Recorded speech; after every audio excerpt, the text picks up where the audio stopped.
नमस्कार दोस्तों, क्या आपने कभी क्रोध में अपना आपा खोया है?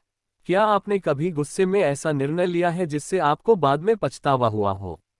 या कभी आपने अपने अच्छे दिन को बर्बाद कर दिया क्योंकि आप नाराज हो गए थे? क्या आप अपनी भावनाओं को काबू करना चाहते हैं? अगर आपका जवाब हाँ है, तो आप सही जगह पर हैं। आज हम बात करेंगे कि कैसे ध्यान से अपनी भावनाओं को काबू में किया जा सकता है। ध्यान शारीरिक और मानसिक रूप से फिट रहने का एक प्राचीन तरीका है। अहंकार की अतृप्त प्रकृति। सुधार के बाद भी क्या आप संतुष्ट होंगे? नहीं, अहंकार को कभी पूरी तरह संतुष्ट नहीं किया जा सकता। हम देखते हैं कि सबसे अमीर, प्रसिद्ध और भाग्यशाली लोग आत्महत्या कर लेते हैं, ड्रग्स के आदी हो जाते हैं और अपने जीवन को बर्बाद कर देते हैं। उनका अहंकार उन्हें लगातार बेहतर बनने के लिए धक्का देता रहता है।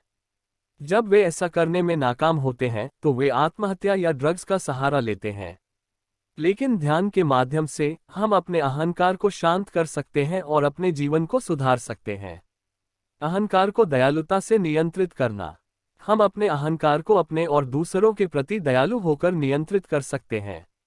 ध्यान हमें हमारे आसपास हो रही घटनाओं का जवाब गुस्से की बजाय शांति से देने की कला सिखाता है। यह हमें दयालुता और जिम्मेदारी बढ़ाने में मदद करता है। इस प्रकार यह हमें वर्तमान में रहने और तनाव देने वालों को अनदेखा करने में मदद करता है।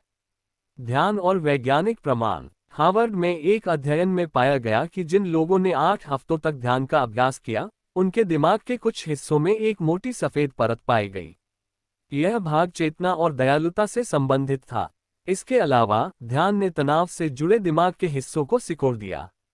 ध्यान का व्यावहारिक उपयोग। एक और अध्ययन में पाया गया कि जो लोग ध्यान करते थे, वे दूसरों के साथ ज्यादा समय बिताते थे और अधिक हंसते थे।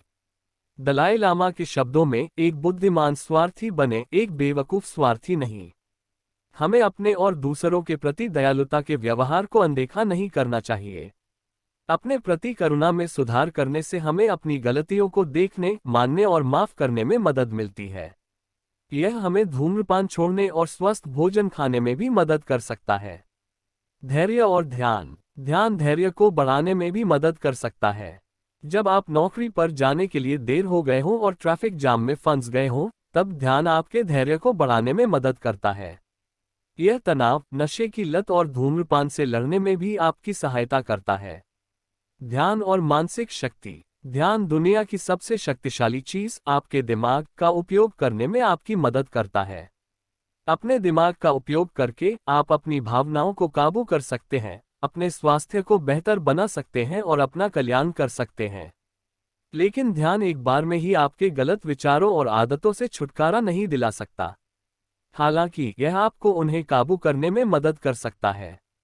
नकारात्मक भावनाओं का प्रबंधन। तारा ब्राच, जो एक मनोचिकित्सक और बौद्ध शिक्षिका है, सलाह देती है कि आपको अपनी नकारात्मक भावनाओं को स्वीकार करना चाहिए। नकारात्मक भावनाएं समुद्र की तरह हैं। आपको उनमें डूबना नहीं है, बल्कि उन्हें पार करना है। इस तरह आप उनकी ताकत को कम कर सकते हैं।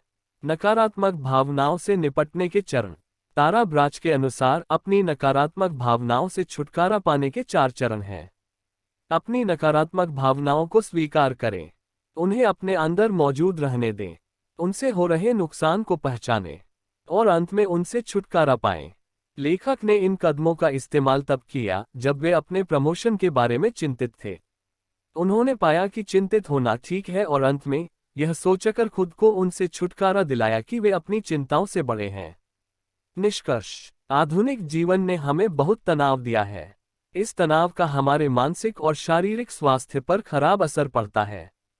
ध्यान तनाव से छुटकारा पाने में आपकी सहायता कर सकता है और आपको संतुष्ट जीवन जीने में मदद कर सकता है। मेटा मेडिटेशन के माध्यम से अपनी दयालुता बढ़ाएं। अपने दिमाग में अपना साफ चित्र बनाएं और दिए गए मंत्र दोहराएं। आप खुश रहें, आप स्वस्थ रहें, आप सुरक्षित रहें। फिर इस मंत्र को एक प्रिय मित्र का ध्यान करके दोहराएं। अंत में सभी जीवित प्राणियों की कल्पना करें और इसे एक बार फिर दोहराएं। ध्यान के साथ आप 10% खुश रह सकते हैं। धन्यवाद।